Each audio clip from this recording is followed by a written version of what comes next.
Merlin here. Okay, for those of you that have never seen the bottom of a Hoverstar, this is my Hoverstar 2+2, and I got it lifted up, so hopefully any stuff that's inside the hull, leaves, stuff like that, that's in it, I'm going to try to take the air compressor and blow some air down, see if I can blow it all to the back where I can get it out.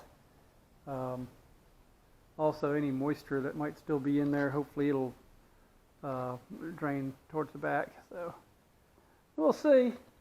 Anyway, yeah, that's what a Hoverstar looks like, hoisted up in the air. And so far the hull looks pretty good, as long as it doesn't drop down, break or drop down, which I don't think it's going to. That looks pretty solid up there. Should be okay. So I'm going to just let it hang like that for a little while.